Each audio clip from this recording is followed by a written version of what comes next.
noite, Moçambique, e a todos que nos vê. Portanto, a esta altura, está a iniciar mais um capítulo do debate político hoje, domingo. Também quero usar desse ensejo para saudar o meu amigo tanto José Matavele, que está em São Paulo, Brasil, que sempre acompanha este programa debate político também. Assim que nunca perde um capítulo deste programa, nosso muito canamambo, nosso muito obrigado pela sua audiência. Portanto, dizer que já estão aqui conosco os nossos convidados para juntos analisarmos vários temas que mexem com a nossa sociedade moçambicana. Vou saudar Augusto Pelembe, muito boa noite e bem-vindo. Boa noite, Isaac, boa noite aos estimados telespectadores, em especial também boa noite ao meu amigo mais velho Chirinza e ao João Massango. Gilberto Chirinza, boa noite e bem-vindo. Boa noite, Isaac. Boa noite aos telespectadores que nos acompanham a partir de casa e aqueles que nos acompanham através das várias plataformas instaladas. Dizer de que cá estamos e faremos tudo para que este programa seja do agrado dos telespectadores. Assim seja. João Massango, bem-vindo, boa noite. Muito obrigado. Eu estendo a minha saudação nesta noite dominical, cumprimentando os meus colegas do painel, assim jornalista Citoy e sobretudo a equipe que realiza este programa da noite dominical. Muito obrigado. Muito bem, já estão aqui conosco os nossos convidados. Eu vou dar a palavra ao ilustre Pelembe para que traga aqui aquilo que é o ponto prévio para esta noite dominical. Augusto Pelembe, qual é o ponto prévio que nos traz a esta altura? Bem, estou preocupado com a situação do empregador em Moçambique, principalmente os empregadores estrangeiros. Há uma sensação do empregador estrangeiro de que está a fazer um favor ou a dar um favor ao empregar os moçambicanos, que na minha opinião não constitui a verdade, porque acredito eu que quando ele emprega um moçambicano, qualquer que seja a nacionalidade, aqui há uma troca de serviços, não é nenhum favor. O que estamos a assistir aqui na Matola, como que está acontecendo em Moatize,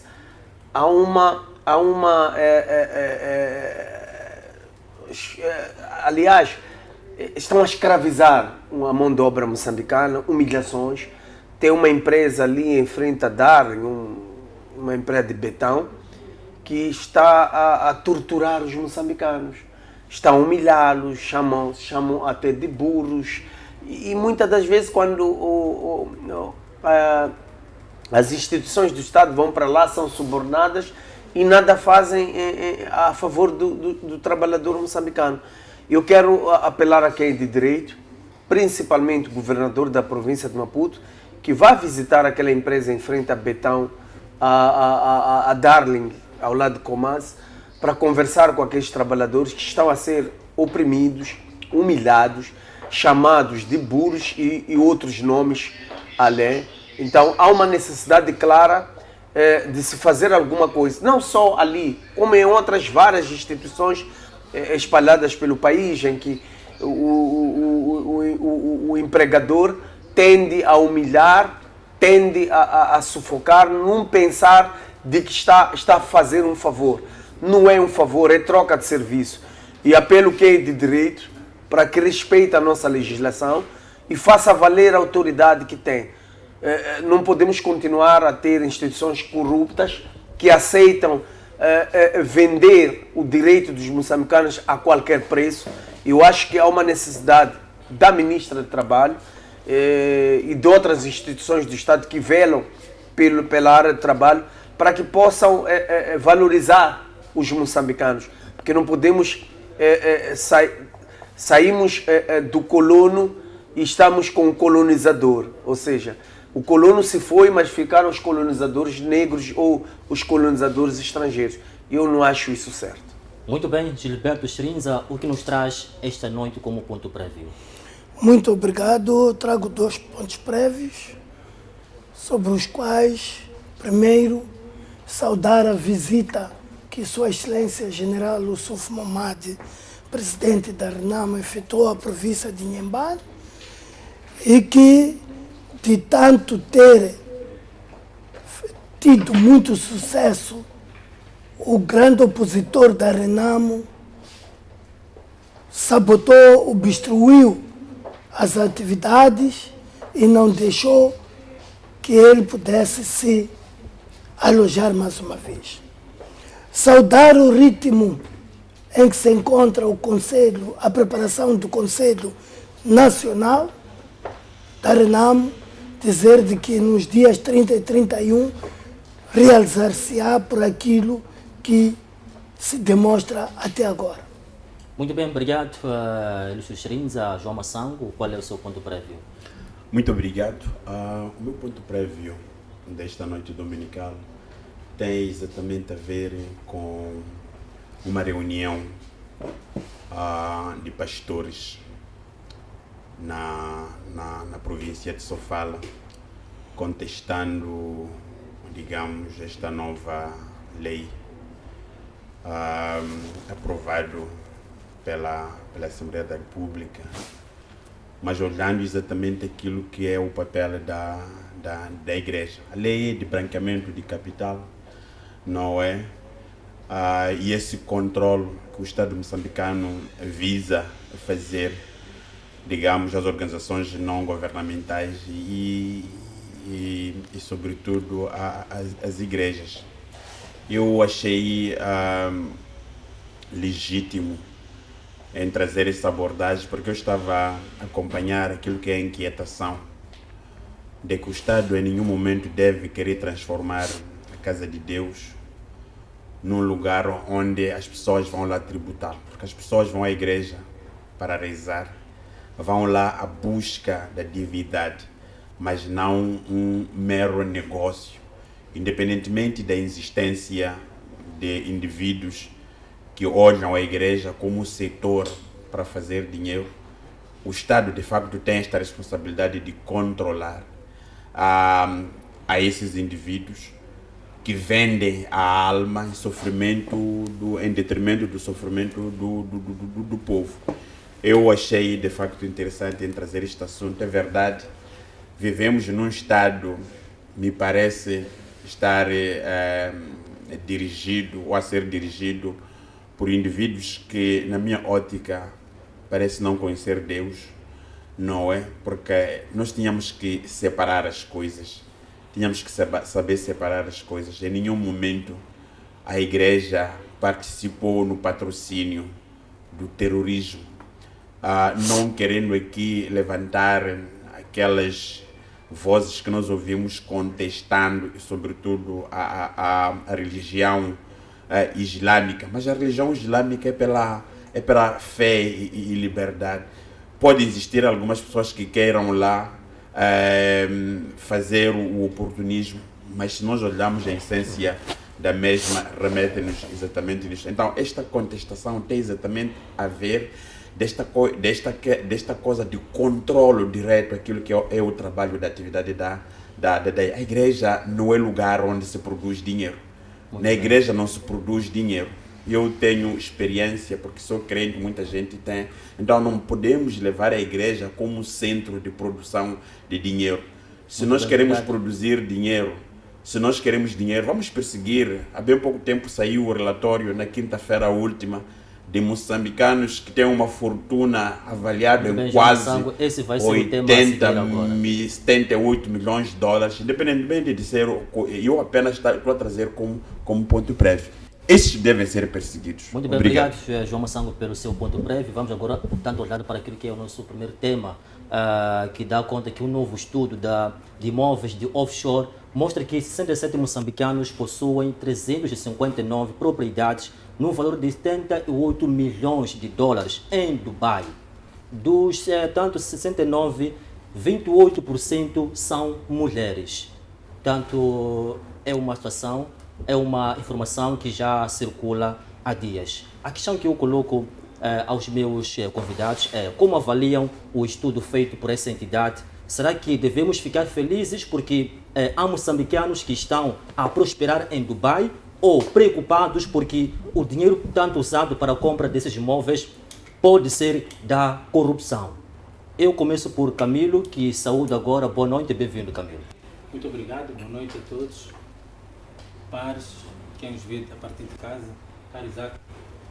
Bom, eu ia analisar este assunto de vários ângulos. Primeiro é que nenhum cidadão do mundo está proibido de investir onde quer que seja. Segundo, nós tínhamos que olhar a fonte que nos traz essa informação. Terceiro, eu acho que a fonte levantou esta problemática ou este assunto, mas não trouxe os nomes. A gente está aqui, voltamos à questão do campo da hipótese. Fala de 28 mulheres, fala de número 69 pessoas, mas no entanto não traz os nomes. Será que estes, porque quem faz o levantamento, nós sabemos que é Panama Papers, normalmente é a instituição que traz estes assuntos. Então, no entanto, voltando a este assunto, vamos supor que efetivamente existam essas pessoas que tenham investido ou tenham esses investimentos no Dubai. A ser verdade isso, há instituições que têm que perseguir a verdade, primeiro. 2, há instituições que têm que trazer a verdade material, no sentido de que se essas pessoas estão capacitadas para poder ter esse investimento. 3, saber a proveniência desse dinheiro que foi usado para investir, seja da corrupção, seja de narcotráfico ou outra proveniência qualquer. E a partir daí chamarmos a razão ou levarmos essas pessoas à barra da justiça, se efetivamente estiverem comprometidas ou se esse valor investido é ilícito. Nós temos que saber se efetivamente o dinheiro investido é ilícito ou não. A partir daí já podemos buscar, chamar essas pessoas. É para isso que a gente existe. É isso que nós fazemos neste programa, chamar as instituições de direito a poder perseguir aliás, a partir desta informação, as instituições de direito já podem ou têm matéria para começar a investigar. É assim que tem que ser. Muito bem. Augusto Pelembe, moçambicanos têm mais propriedades em Dubai do que outros países africanos. Isso para si é motivo de alegria porque estamos a prosperar ou mesmo é preocupação porque, portanto, o dinheiro usado pode ser da corrupção? Bem, é preocupante. Talvez vou tentar olhar esse assunto em dois aspectos importantes.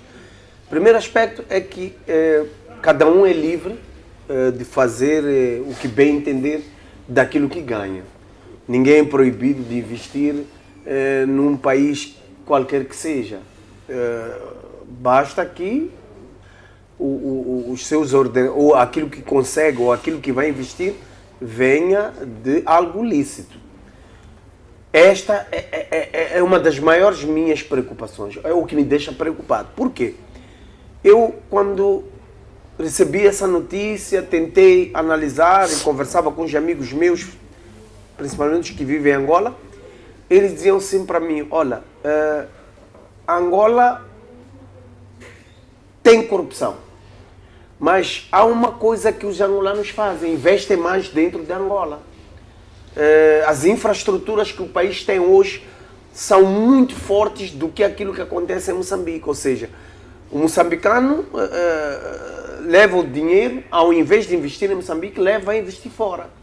Ou seja, me parece que estas casas, esta gama de imobiliária, que ascende os 78 milhões de dólares, foi investido lá, em detrimento de fazer o mesmo aqui em Moçambique para o benefício do povo moçambicano.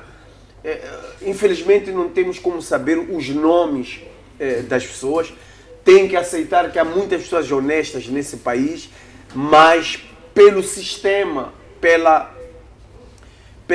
natureza daquilo que vivemos dia após dia, está claro que ali 70% a 50% daqueles que têm aqueles bens provém de um caminho ilícito. É isso que dói para quem olha para aquela notícia e vê que num país tão empobrecido, um país rico, mas empobrecido pelas políticas falhadas do governo da Frelimo, porque dói quando tu sentes que são 68 pessoas, 78 milhões, ou seja, cada pessoa ali, se calculando minimamente, gastou $1.200.000 só para comprar, só para investir naquela imobiliária.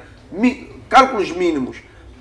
E tu vais aqui a Moamba, vais encontrar famílias, 100 mil famílias, 50 mil famílias, não tem água potável. Tu vais para Niquadala, para Niquali, vais encontrar, não tem uma escola condigna, as crianças sentam no chão, não tem uma carteira para sentar.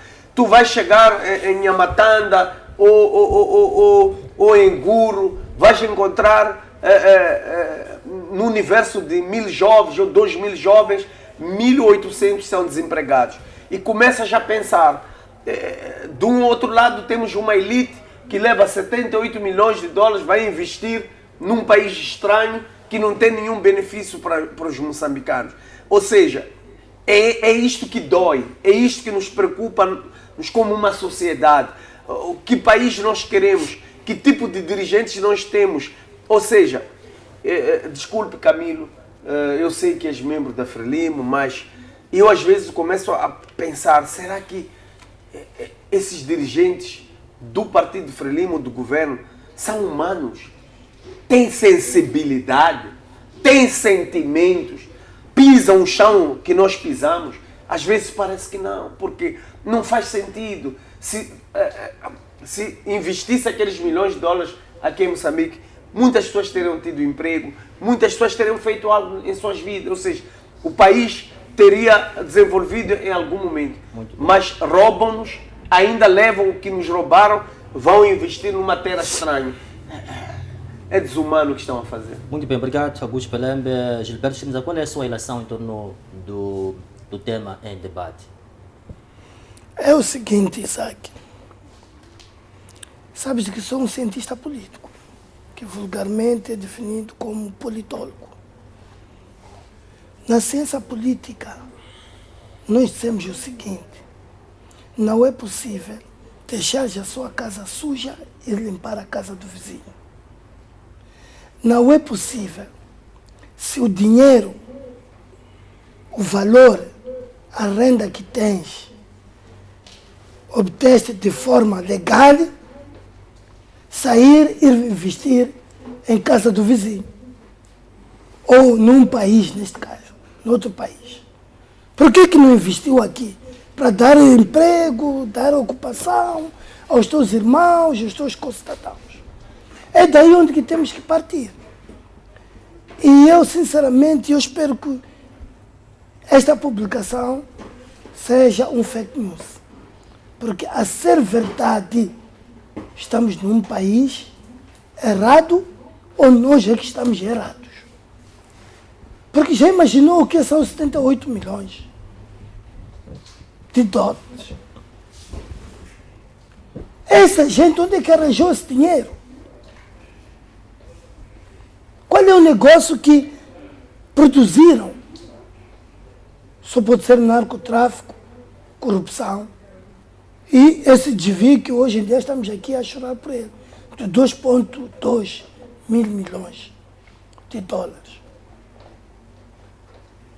E espero que esta lista que foi divulgada, que anda aí nas redes sociais, seja uma lista falsa e que nos tragam a lista verdadeira. Porque queremos conhecer esses.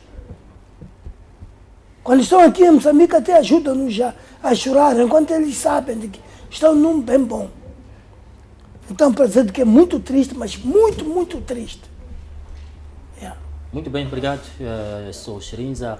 João Massango, qual é o seu comentário? Muito obrigado. Eu queria olhar este assunto naquele contexto de várias denúncias que este país teve, querendo rematar uma das intervenções de colegas do painel, quando colocava em causa, digamos, o estudo. O estudo, digamos, da imobiliária, não é? De offshores mostra, segundo o estudo, que 67 moçambicanos têm em Dubai cerca de 359 propriedades. Não é? 359 propriedades avaliado num valor de 78 milhões de dólares. E é uma questão bastante interessante, é que essas propriedades que os moçambicanos têm representam, em média, cerca de 0,53% do PIB, não é? Que é a metade de 1% do PIB moçambicano. Estamos a falar de muito dinheiro em jogo. Nós ouvimos, acompanhamos aquilo que é o cenário macroeconômico do nosso país. Nós acompanhamos no nosso dia a dia aquilo que o país vive, porque é sabido que Dubai ou os Emirados Árabes Unidos são dados como os paraísos fiscais, onde todas as pessoas vão lá colocarem o dinheiro, não é? Vão lá usar, no lugar de investir o mesmo dinheiro dentro do nosso país. Um dado bastante interessante no meio disto aqui é o facto de nós estarmos a fazer o ato comparativo daquilo que foi nos últimos anos a política angolana. Acredito que Moçambique também poderá fazer no futuro, de termos um dispositivo legal, não é? E que também as autoridades da justiça procurarem se informar da fortuna que esses indivíduos possam de facto ter.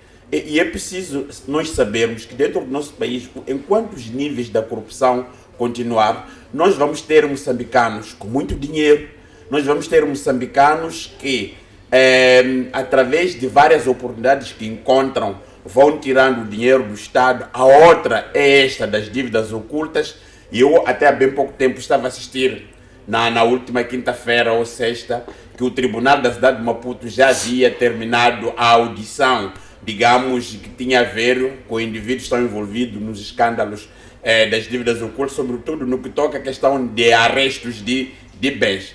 Praticamente ali, na tenda de BO, o que nós ouvimos foi exatamente uma discussão que levou o tribunal quase 8 meses a discutir o valor de 50 milhões de dólares de luvas. Estamos a falar de 2,7 bilhões de dólares. Este dinheiro, ninguém sabe onde está. Este dinheiro, ninguém sabe como é que terminou. É este dinheiro que hoje estamos a discutir, porque aparecem moçambicanos a investirem fora. Eu só queria trazer um dado bastante interessante daquilo que aconteceu com alguns angolanos que investiram em Dubai. Um deles é o presidente, o antigo presidente de Angola, José Eduardo dos Santos. Há uma coisa que todo mundo sabe: ele foi escoraçado em Dubai como se fosse um cão. Porque a própria lei daquele país não admite que as pessoas que se enveredam em esquemas de corrupção colocam o país numa situação de paraísos fiscais. O que aconteceu? O José Eduardo dos Santos, quando saía de Barcelona para Dubai, foi retirado em menos de 24 horas. Eu espero que isso não aconteça aos nossos concidadãos, porque hoje são esses que de facto dominam o tal cenário. Nós não sabemos, as pessoas que estão envolvidas nisto não são pessoas quaisquer. São pessoas que estão ligadas, em primeiro lugar, com o sistema. São pessoas que estão ligadas com as elites políticas nacionais, não a oposição. Ninguém da oposição é rico em Moçambique. São esses que são esses que em suma formaram a tal elite, não é, que nós temos dentro do nosso país, que vai de facto colocada em causa. Então, não é de admirar, mas se nós estivéssemos num verdadeiro Estado de Direito em que as pessoas procuram saber a proveniência, digamos, do enriquecimento de cada um, a semelhança daquilo que a Procuradora-Geral da República colocou numa das informações que foi dada ao Estado moçambicano, que há uma preocupação de vermos o enriquecimento de jovens ser histórico. Não é? Então, nós não estaríamos a discutir este assunto. Estamos a dizer o seguinte: as pessoas que estão com esses 359 propriedades em Dubai, não é avaliado em cerca, não é, do nosso PIB nacional, 0,53. Tudo isto aqui é trazido num contexto em que nós discutimos este assunto de jornalistas com muita ponderação, para dar a entender que o país é empobrecido por indivíduos que acham que aqui dentro não há nada que nós possamos fazer, mas tudo aquilo que nós temos levamos para o estrangeiro. Camilo, já circulam nomes dos supostos ou possíveis proprietários desses bens em Dubai. E, por outro lado, portanto, as escrituras do registro de propriedades em Dubai são religiosamente guardados como confidenciais. Na sua opinião, o que estaria por trás da publicação ou vinculação desses nomes? Está lá também o nome do chefe de Estado, Filipe Nunes, também de outros nomes da elite. Como é que olha para essa questão? O meu nome também está lá, 59, mas é para dizer o seguinte, que esses nomes que estão a circular, eu acho que é uma brincadeira das redes sociais. Não está, eu que estou a gozar para dizer que aqueles nomes, a lista dos nomes está ali, é uma lista que circulou nas redes sociais, mas no WhatsApp particularmente. Então qualquer pessoa podia pôr o nome que quisesse. O que eu estou a tentar dizer é que não há veracidade na lista que está a circular. E também não é verdade que, se nós quisermos saber efetivamente a quem pertence um determinado imóvel, há uma confidencialidade. É um paraíso fiscal, como bem disse o Massango, mas para questões de corrupção, para questões de investimento ilícito, eles são muito severos. Então não corresponde à verdade. Por isso é que nós convidamos as instituições de direito, que está aqui uma abertura, está aqui uma informação para que essas instituições comecem a ir atrás. Mas, Camilo, o que estaria por trás da vinculação desses nomes? Estamos a caminho da má fé. Acha que isso pode querer... Não gosto de apontar dedo, não gosto de apontar dedos à oposição, não gosto de apontar dedo quem quer que seja, mesmo internamente pode haver clivagem, não gosto de apontar dedo enquanto não tiver matéria.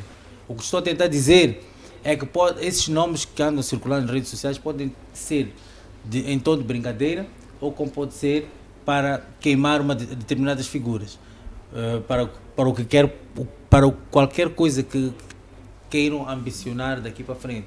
Mas eu convido as instituições para averiguar a veracidade da lista que anda circulando nos WhatsApps. Daí para frente é que nós podemos apurar a verdade. De outra forma, vamos entrar no campo da especulação. Muito bem. Augusto Pelembe, qual é a sua relação? Há quem diz que, tanto, já que estamos mesmo a caminho dos pleitos eleitorais, a pessoa que vinculou esses nomes está para manchar a Frelimo. Como é que olha? Os nomes são de indivíduos que pertencem ao partido Frelimo. Qual é a sua relação? Bem, como jurista, não posso ir no caminho das especulações.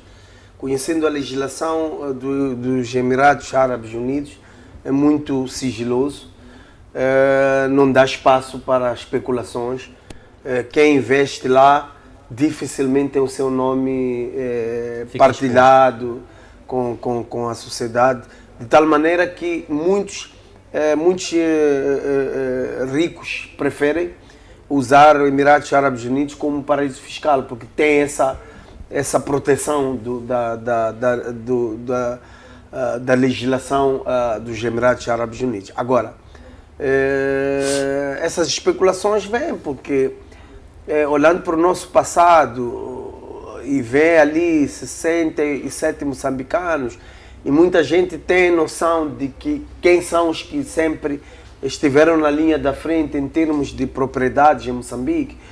Não quero dizer que seja verdade, mas onde há fumaça há fogo, não é? Mas não quero acreditar que sejam todos aqueles nomes, alguns talvez possam ser. Volto a reiterar, é porque muitas dessas pessoas sempre os seus nomes estiveram envolvidos em grandes negócios desse país, lícitos ou ilícitos, ou através de amiguismo, de nepotismo, sempre estiveram lá. É por isso que vira e mexe os seus nomes são associados a esses grandes negócios. Mas também temos que acreditar e aceitar que vem aí uma guerra política dentro do Partido Frelimo e as alas tendem cada uma a desvalorizar a outra e tu sabes que na área dos negócios, um sabe, podemos hoje ser amigos e amanhã não amigos.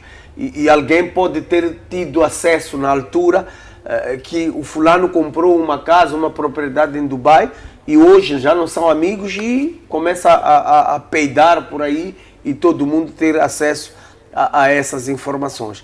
Mas está claro que esta lista vê o público como forma de denigrir a imagem ou fragilizar a imagem de algumas pessoas para o futuro político que se avizinha. Muito bem. Gilberto, qual é a sua opinião em torno da questão colocada? Eu acho que a lista é falsa. Digo isso porque tentei inclusive entrar na internet a ver se apanhava. Os Emirados Árabes, como dizia o meu colega, aqui são muito fechados. Até posso chamar de que são a segunda Coreia do Norte. Aqui são muito, mas muito fechados. Não estou a ver eles trazerem para cá para fora uma lista daquela magnitude, enquanto tem conhecimento que está a correr um julgamento acerca de desvio, não se está a entender. E também o Marcelo Mosse, ontem na Carta de Moçambique, também disse a mesma coisa, disse que a lista é falsa. Então, esperamos que esses que têm mais oportunidade de trazer a informação, tragam-nos mais informação. Se é falsa, então que tragam a lista verdadeira. Gostávamos de ter conhecimento. Muito bem. João Massango, não há fumaça sem fogo. Será que esse adágio pode ser aplicado nesse contexto? Olha, eu alinho de forma diferente com o pensamento de meus colegas sobre a suposta lista que aí foi publicada. É preciso a gente recordar que Moçambique sempre teve histórias similares. Nós só provamos que, afinal de contas, os fulanos X estavam envolvidos no calote de 2,7 mil milhões de dólares quando a Crowley divulgou a lista, não é, das pessoas que estão diretamente envolvidos, que muitos deles nem foram na tenda da BO. Eu acredito que, independentemente de haver a falsidade desta lista, se te acusam e você sabendo que não está dentro da mesma coisa, parece, desminta, não é? Que não, eu não estou dentro disto aqui. Por que as pessoas estão caladas? Essas pessoas estão acusadas. Por que estão caladas? Porque costuma-se dizer que quem cala, consente. Não, mas não quero dizer que as pessoas, segundo as especulações que andam, esta questão da falsidade, mas de uma forma geral, nós vivemos numa sociedade que tudo é possível. Eu não acuso as pessoas porque não tenho provas disso, mas também precisamos de ir à veracidade de quem escreve a carta. Primeiro, a informação da existência destes 67 moçambicanos. Essa notícia é falsa ou é verdadeira, Xerice? É falsa ou é verdadeira? É verdadeira, não é isso? Então, como é que nós não podemos acreditar que a pessoa que avançou com os nomes também a lista pode ser verdadeira? Porque nós temos que partir aí. Nós estamos aqui a debater agora esta questão do paraíso fiscal, porque é um assunto que interessa à imprensa. Não estão aqui os painelistas de diferentes formas de pensar em ideologias, cada um defende aquilo que é, mas por outro lado nós precisamos de parar, olhar como é que as coisas são feitas dentro do nosso país. Esperemos que no futuro as instituições de direitos, estou a falar especificamente da Procuradoria-Geral da República, que é a entidade, possa de facto fazer o trabalho de campo e venha em público dizer que não, há isto, mas aquilo que aconteceu que para nós não constitui a verdade, Não é porque se de facto a coisa no futuro vier constituir a verdade, depois vamos tentar, não vamos querer dar a legitimidade àquela pessoa que fez aquilo ali, porque ninguém de facto tem esta capacidade. Então é bastante caricato. Eu não alinho no sim nem no não, mas a lógica é esta: não há fumo sem fogo. Muito bem, vamos agora olhar para aquilo que é o nosso segundo tema. Durante a interação com a Ordem dos Advogados, o chefe de Estado Filipe Nyusi deu a mão à palmatória e reconheceu que a corrupção é a causa da má qualidade das obras em Moçambique. Camilo, como é que olha para este reconhecimento do chefe de Estado em que, de fato, as obras, tanto há obras com má qualidade que a causa é a corrupção? Bom, primeiro fazer uma correção, foi a Ordem dos Engenheiros e depois foi no Conselho Diretivo, se não me engano. Bom, o tema eu acho que foi mal colocado para que nós possamos ter feito um estudo efetivo para ver em que contexto é que a gente pode trazer isto como um tema. Eu não percebi bem, eu sei que houve uma intervenção do chefe de Estado, mas também não percebi bem como é que o chefe de Estado faz uma intervenção num Conselho Diretivo. Será que o chefe de Estado faz parte do Conselho Diretivo da Ordem dos Engenheiros?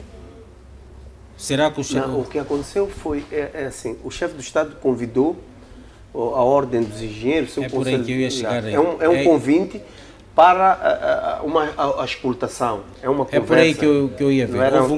Houve um conselho diretivo. Por isso é que eu ia chegar aí. Em que contexto é que um chefe de Estado faz essa abordagem em termos de corrupção e digamos, pela falha das obras que vêm decorrendo ao longo do país? Então, eu acho que isso nem é polêmica. É legítimo que o chefe de Estado faça isso.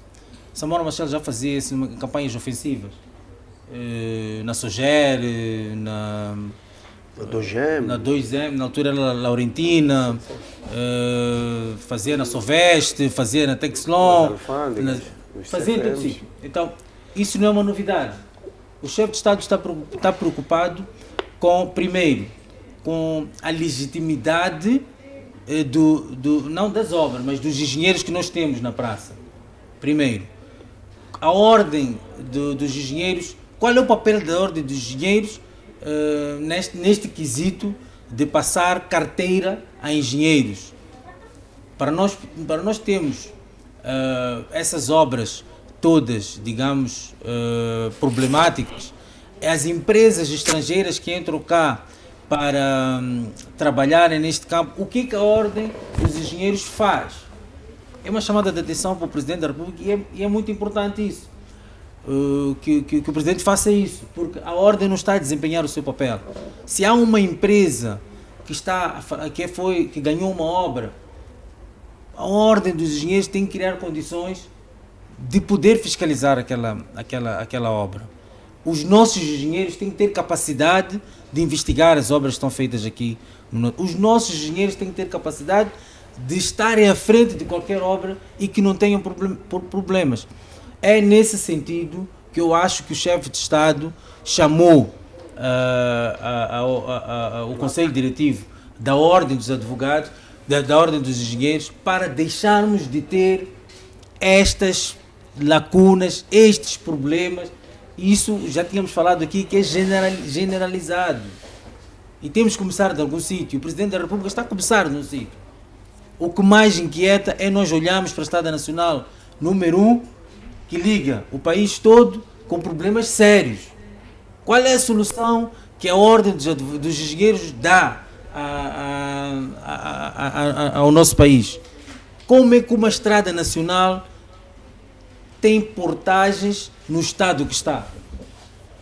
Para você ter portagem, eu até sou da opinião de que as portagens deviam ser construídas numa outra estrada que fosse construída paralela à Estrada Nacional e que essa Estrada Nacional continuasse esburacada. Quem quisesse andar na estrada esburacada, que continuasse, mas que pagasse uma estrada construída de raiz, com número de portagens que quisessem pôr lá, mas que houvesse uma estrada em condições.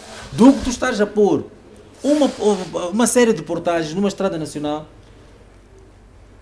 que já sofreu obras de vulto, sejam estradas, sejam as pontes, já sofreram obras de vulto, e que você está a pagar a portagem numa estrada em que não foi construída de raiz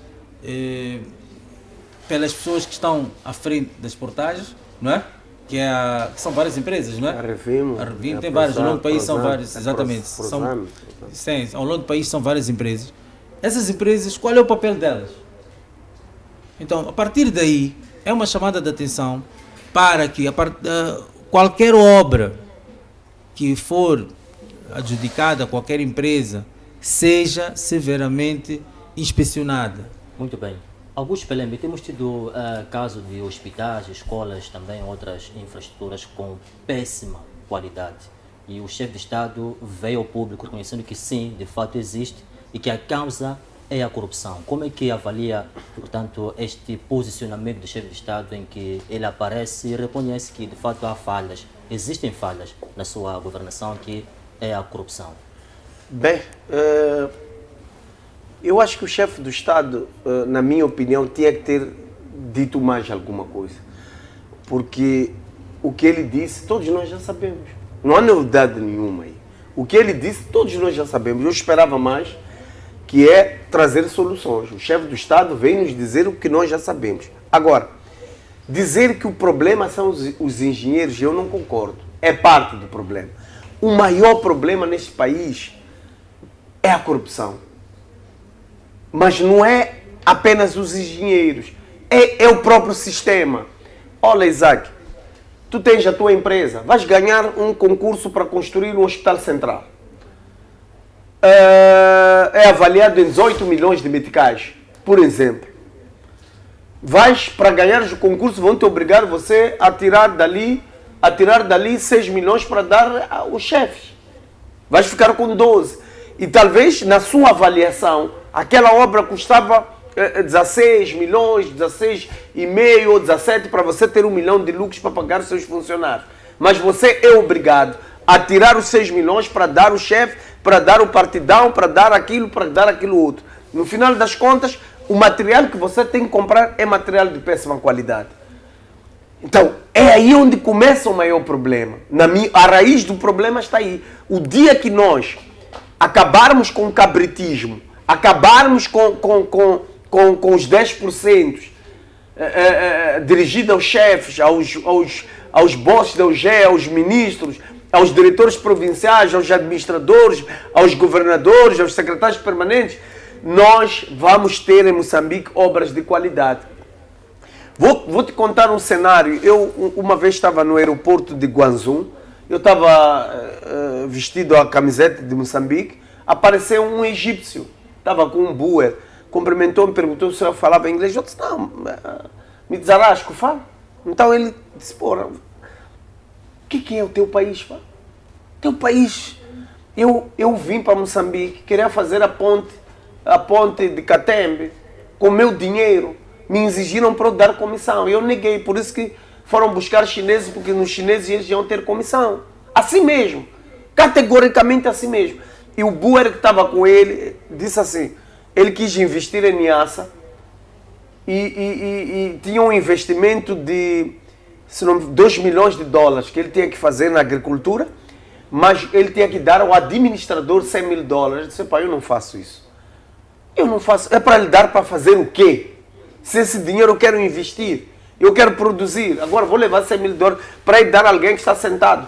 Então, no fundo, a causa do problema está identificado. O presidente da República sabe, como todos nós aqui que estamos sentados, sabemos qual é a causa do problema. Agora, temos que ter coragem, o chefe do Estado tem que ter coragem, a Procuradoria tem que ter coragem de resolver isso. Enquanto houver o deixa andar, come aqui, come lá, roubamos e uma parte vamos comprar carro para o filho do chefe, outra parte vamos comprar um terreno no Bilene para o filho do chefe. Então, nunca vamos acabar com isso. Ou seja, o problema não são os engenheiros. É igual assim, Isaac, estás a construir a tua casa, o pedreiro vai pedir cotação ao pedreiro pedreiro de fazer uma cotação. O ferro sul-africano custa 300 meticais, o ferro nacional custa 180, 200 meticais. Depois você vai dizer, epá, ele vai te dizer, se for o sul-africano vai demorar muito tempo, mas se usar o nacional vai enferrujar. Agora você diz, epá, não, eu prefiro, porque não tenho muito dinheiro, prefiro o nacional. Agora, quando a casa cair, a culpa é do pedreiro. Não é. Não é. Então, muitas obras aqui, essas estradas, vai na Matola hoje, vais ver as estradas, não duram nem 6 meses, nem 3 meses, a culpa é de quem? Será que é do empreiteiro? O empreiteiro faz aquilo que lhe é pago. Muito bem, obrigado. O que lhe é pago, o dinheiro que você lhe dá para ele fazer é aquilo que vai fazer. O próprio chinês vai fazer as obras do dinheiro que o Estado lhe pagar. Obrigado, Augusto Pelente, pela sua opinião. Gilberto Sherinza, o que nos traz como opinião concernente a essa questão? Eu estou feliz, apesar dos meus colegas de painel estarem zangados. Eu estou feliz. Não é possível falar de um assunto que não conheces ou que não tenhas participado. Ele falou da corrupção e que é culpa dos engenheiros, porque ele tem conhecimento, não é engenheiro. Não é engenheiro. O que é que ele fez como engenheiro? Ou queres que eu trago aqui, aquele que está em casa, você também ter conhecimento? Nós sabemos muita coisa. O que é que ele fez como engenheiro? E hoje em dia, com a nova lei, para ser adjudicado uma obra, pode ter sido por concurso público, tem que ter o visto da da Procuradoria-Geral da República.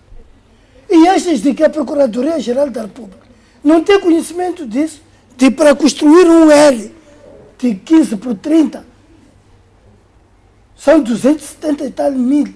Será que eles não constroem? Para construir uma casinha tipo zero, que é para cobrança de imposto. Custa aqueles dinheiros ali. Então, é um assunto que ele conhece, ele próprio. Conhece e participa. Porque se não participasse, já teria vindo ao público dizer, povo moçambicano, eu tenho conhecimento disto, isto. Mas quero garantir de que eu e o meu governo não estamos nesta bolada. Se ele não faz, ele não tem conhecimento. Muito bem, obrigado. Você, quando tem um carro avariado, leva para o mecânico, não leva para o alfaiate. Se tem uma calça que está descosida, não leva para o mecânico, leva para o alfaiate. E ele vai te falar com A mais B. Obrigado, Gilberto Sherinza. João Massango, qual é o seu comentário? Olha, é o seguinte, eu quando vi esta notícia recordei-me de uma história de um ladrão que estava sendo espancado pelos populares e depois chega um indivíduo, diz àquela gente, olha senhores, parem de bater esse senhor aqui, em vez de vocês baterem esse senhor é melhor imporem leite nos ouvidos. Não é? O ladrão, quando ouve aquilo, diz, ei, espera aí, você. Essa gente estava aqui a me espancar e você diz que essa gente tem que me pôr leite nos ouvidos. Vocês continuam a me bater. O que nós assistimos foi, num sentido, o chefe do Estado ir lamentar perante os engenheiros, porque quando diz que a corrupção reduz a qualidade das obras, isto é lamentar e não trazer o que é a solução. O chefe do Estado, nós temos que olhar para ele, aquela pessoa que tem que ter a solução de tudo. Nós temos que olhar o chefe do Estado, aquele indivíduo que quando as pessoas estão ali num conflito, ou o país estiver numa situação bastante caricata e a intervenção dele traduzir a esperança e confiança de que hoje falou o chefe do Estado, então traz-nos de facto a esperança. Afinal de contas, não é exatamente aquilo que aconteceu. O que nós acompanhamos é que os engenheiros naquele dia estavam de facto a reclamar perante ao chefe do Estado, olhando a situação das obras públicas dentro do nosso país, não é? Olhando a situação das construções, não é? Que não tem levado o bom tom daquilo que nós ouvimos sobre as construções resilientes, a qualidade de obra dentro do nosso país. E o alto magistrado reconhecendo que sim, na verdade a corrupção reduz a qualidade das obras. Então, praticamente, não trouxe a solução, foi exatamente de lamentar com os engenheiros. É uma situação bastante caricata que nós vivemos dentro do nosso país. Eu parto do princípio que está na hora, não é? O Ministério das Obras Públicas de Moçambique, o governo de Moçambique, precisa de mudar o xadrez, de como é que olham a questão das obras públicas dentro do nosso país. Alguém é abdicado um concurso para construir hospital. Nós estamos a falar de hospitais, estamos a falar de escolas, estamos a falar de unidades para a polícia, estamos a falar de instituições, de infraestruturas para o funcionamento, não é, das instituições públicas. Essas são despachadas. Mas quando nós giramos em todo lado, vamos ver indivíduos que estão a construir mações, as mesmas pessoas que deveriam velar pelo cumprimento e fiscalização das obras públicas, que é produto do erário público, não é? Mas as casas desses indivíduos são casas de grande valor econômico. Alguma vez a fiscalização ou o Estado moçambicano já pensou em ir olhar a qualidade das obras que estão sendo erguidas dentro do nosso país? Há uma informação que eu ouvi na terça-feira de um cidadão que liga num programa da televisão que há uma obra que está sendo erguida na Praia do Tofo, pertencente ao governador do Banco de Moçambique, avaliado em 90 milhões de meticais. A casa do governador está avaliada em 90 milhões de meticais, mas nós vamos ver as infraestruturas, aquelas que poderiam, digamos, albergar, falo da saúde, da educação, que quando temos intempéries, logo quando chega a tendência é de destruir, nem deixa rastros, destruir aquilo que pronto, outrora, nós vimos as pessoas ali a inaugurar. São as estradas, é a mesma coisa. Eu concordo plenamente com o meu colega do painel, o Camilo, quando ele levantava esta questão de por que nós estamos a pensar, por exemplo, na construção de uma estrada alternativa em Moçambique, de grande qualidade, de 8 faixas, por exemplo, 4 do outro lado, de sentidos opostos, Rovuma, Maputo ou Maputo-Rovuma, e que essas estradas deveriam ter esta gama toda de quê? De portagens. Aí a pessoa tinha que escolher. Se quer chegar a Rovuma em 7 horas de tempo, vai ali onde você vai pagar a portagem. Então não faz sentido numa situação em que nós olhamos a questão da qualidade. Vai aqui na cidade do Maputo, na Avenida Guerra Popular. Aquela reabilitação da estrada a partir dali da Soger, da Laurentina, até quase 24 de julho, a obra está quase 6 meses. Um pequeno troço vai levando muito tempo. E depois vem as intempéries, destrói a primeira construção e tem que se voltar de novo a sentar. Não é para poder se fazer o orçamento. Então, são essas coisas que nós precisamos de ver o nosso país de facto a acabar, porque assim sendo, as coisas não animam. Muito obrigado. Muito obrigado, João Massango, pela sua eleição. Vamos ao nosso terceiro e último tema sobre a pretensão do edil de Quelimane em voltar a candidatar-se à liderança da autarquia da Renamo. A dia houve, portanto, troca de mimos entre de Araújo e a Renamo. E hoje, tanto este edil mostra-se, portanto, tem esta pretensão de voltar a candidatar-se para o partido. Vamos aqui citar algumas palavras do edil de Quelimane. Tenho vontade e vou me candidatar, mas isso cabe a Renamo. Se a Renamo aceitar ou me deixar, irei concorrer às eleições. Se não quiser, paciência. Camilo, como é que avalia os pronunciamentos de Araújo depois daquilo que houve, que nós todos aqui sabemos? Bom, eu acho que o Manuel de Araújo é uma pessoa frontal, é uma pessoa ele sabe o que diz. O que eu acho que quem peca são os partidos políticos que não deixam as pessoas terem o pensamento próprio. O que o Manuel Araújo reclamou foi a questão de uso do erário público para benefício de um partido político. E isso também já na Renamo, o Amorano já tinha também esse problema. São problemas recorrentes que a gente vê que acontecem na Renamo, em que o que o Araújo estava a reclamar neste momento era que não ia dar nenhum dinheiro para o partido político. É legítimo que ele tenha esse posicionamento. Agora, esses problemas são problemas internos da Renamo, são problemas que são consertados lá dentro.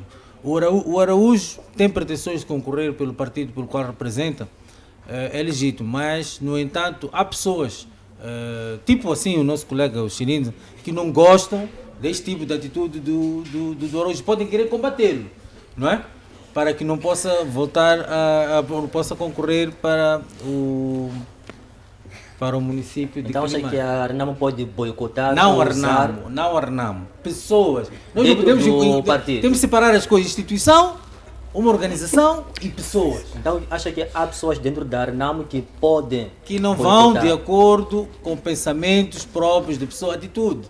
O Manuel Araújo tomou uma atitude, não vai tirar dinheiro dos cofres do município para pretensões do partido. E ponto final. As pessoas têm que admitir isso. O Manuel Araújo é um indivíduo que tem uma popularidade notável na cidade de Quelimane. É isso que o partido tem que capitalizar. Quem é que vai meter ali que possa ter algo, ou seja igual em termos de popularidade com o Araújo? Eu acho que o partido não tem. Então tem que fazer uma avaliação, reunir-se, consenso neste caso, resolver os problemas internos e acima de tudo, esses mimos trocados em público. É complicado isso, pá. É complicado, Chirinza. Parem com isso, meu. Fumem cachimbo da paz, deixem o miúdo trabalhar ali, está a fazer um trabalho notável e deixem lá de se comportarem como se estivessem nas matas ainda. Muito bem, obrigado, Camilo. Augusto, qual é a sua opinião? Bem, é problema interno e eu reconheço que todas as casas, todas as famílias, onde vive duas ou mais pessoas, sempre há opiniões diferentes. O que aconselho é que internamente encontre-se uma solução pacífica. E dizer que é legítimo, me parece, salvo opinião contrária do meu amigo Gilberto Chirinza, sendo Manuel Araújo membro do Partido Renamo, é legítimo que ele anseie em concorrer para qualquer cargo. É estatutário, quem paga as cotas tem o dever de eleger e ser eleito. Agora cabe a Renamo e o seu membro Manuel Araújo tomar as decisões. Mas há uma coisa que me preocupa como cidadão, como alguém que faz parte de um partido da oposição, é que esses fenômenos sempre acontecem à boca das eleições e isso fragiliza um pouco aquilo que é a força da oposição e muito mais também aquilo que é os anseios dos moçambicanos. São 47 anos de sofrimento e o povo almeja uma liberdade, um sair desse sofrimento e olha nos partidos da oposição como uma porta de saída, como uma porta da solução, da alternativa para termos um Moçambique melhor. Agora, aconselho eu que de forma madura, adulta, idônea, a Renamo possa encontrar uma solução pacífica dentro daquilo que é o plano, o projeto per si desenhado para que possam transmitir à sociedade moçambicana este cachimbo da paz. Muito bem. Espero que não seja aquilo que o o Roque Silva disse, não é? Não seja aquilo que vai acontecer na Renamo, não é aquilo que você quer. Você tem que querer aquilo que nós queremos. Shrinza, será que a Renamo vai abraçar de novo depois do sucedido, em que um dos filhos denunciou, portanto, que a casa não estava boa, havia algumas atitudes não muito boas? Será que o pai vai deixar o filho voltar de novo a ter uma voz em Quilimane? É assim, Isaac, e obrigado sinceramente por esta oportunidade, para que os telespectadores em casa e os colegas painelistas estejam correntes do que é a Renamo. O Manuel de Araújo é membro da Renamo. Para ele ser edil, passou pelos procedimentos democráticos internos, onde ele foi eleito. Tendo esse desejo de voltar a candidatar-se, claramente que o gabinete de preparação das conferências provinciais ou de cidade vai traçar o perfil, e se ele responder o perfil que sabemos que vai responder, vai concorrer com outros. Se for eleito, ele vai avançar. Não acha que haverá, portanto, uma possível sabotagem no seio da Renamo? Sabotagem em que sentido? Ele não foi eleito. Sim, mas depois daquilo que aconteceu, em que ele diz que na Renamo não havia democracia... Mas ajuda-me lá a pensar e ajuda-me a estar nos caris. Ele, para ser eleito a concorrer, ser candidato da Renamo ao município de Quilimane, foi depois de ter cometido aquilo que nós chamamos de grave. Saiu, foi ao MDM e voltou e foi recebido, e no mesmo ano que foi recebido manifestou, e somos concordes, depende de quê, e concorreu e ganhou. Agora vai ser sabotado por quê? Por quê? Na Renamo, estou a dizer, na Renamo há liberdade. Existe democracia. Achas de que se o que ele andou a falar tivesse sido no partido Frelimo, do meu amigo, o que havia de acontecer? Ele está a se esquecer daquele sujeito lá em Gaza, o que lhe aconteceu. Ele está a se esquecer. Agora, ele falou, está aí. Não tem alternativa, que é diferente. Quem? Aquele de Gaza? Não, vocês não têm alternativa para Quilimane. Não temos... Por isso é que receberam de volta. Digo, por isso é que receberam de volta o. É por isso que eu sempre digo. Não é possível você saber o que é que se passa aqui do teu vizinho, o que é que ele está... Enquanto você não vive lá. O meu amigo Camilo, o meu amicíssimo, ele está na Renamo. E não vou rasgar a sua Shrinza, ficha. não tem alternativa. Vocês não têm alternativa para Quilimane. É o único membro. Não tem alternativa. Mas é o único membro. A altura não tem alternativa. Qual é a altura? Mano, sabes de que você, para ganhar eleições em Quilimane em particular, tens que prover da Renamo. Sabes disso? Acho que não sabias. Eu já disse tudo. Mas isto para dizer de que ele está livre de concorrer. Claramente que ele vai concorrer e vai depender do resultado que vai acontecer lá dentro. Nós somos um partido democrático e o melhor partido democrático é Moçambique. É Renamo. Com A mais B podemos provar até amanhecer. E mais, dia 30 e 31 teremos o nosso Conselho Nacional. Ele é membro, que estará lá. Acredito, porque ele é membro do Conselho Nacional, de que ele estará lá. Muito bem. Obrigado, Sr. Shrinza. João Massango, acha que a Renamo pode usar, portanto, aquilo que disse o de Araújo numa televisão pública, em que denunciou a falta da democracia no seio do partido, também que havia alguém que, portanto, dizia que os fundos das autarquias deviam serem dados portanto, ao partido. Acha que eles vão usar isso como uma pedra? Olha, eu até gostaria de recorrer nos grandes pensadores estamos a falar dos Aristóteles, não é? Quando falam deste conceito da democracia, a democracia, eu fico feliz quando ouço esse nome da democracia. Até esperava que o nosso politólogo Chirinza tentasse trazer o conceito da democracia real, porque isso é traduzido numa convivência de partidos políticos, os seus membros dentro do nosso país. Eu estou preocupado, jornalista Citói, por uma razão bastante simples.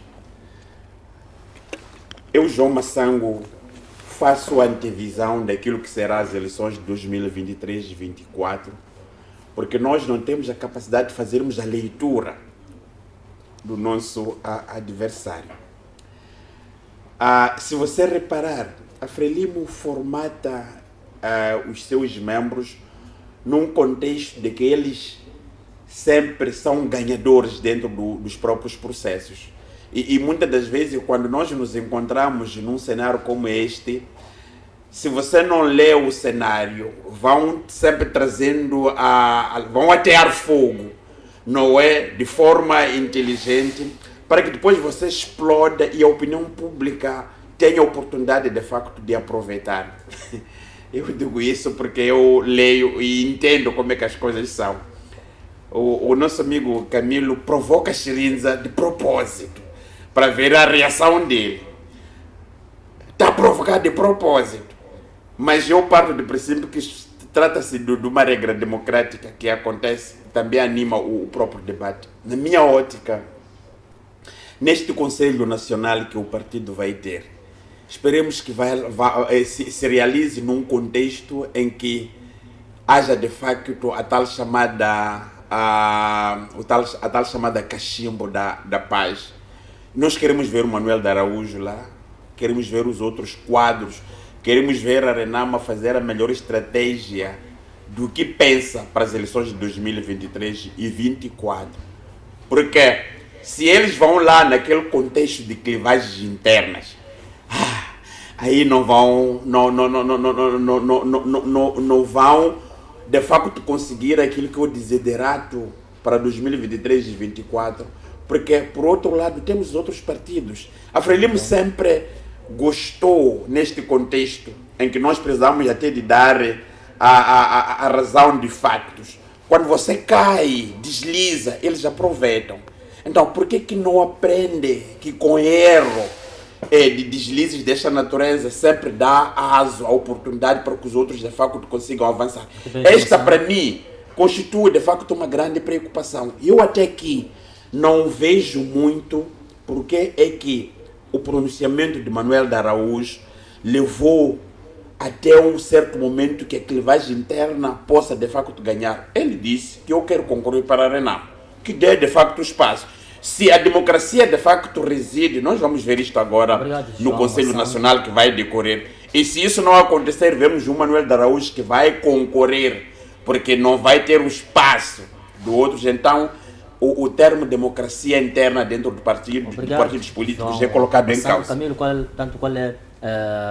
quais são as suas últimas considerações para esta altura? Estamos mesmo a passos bem largos para o ponto final.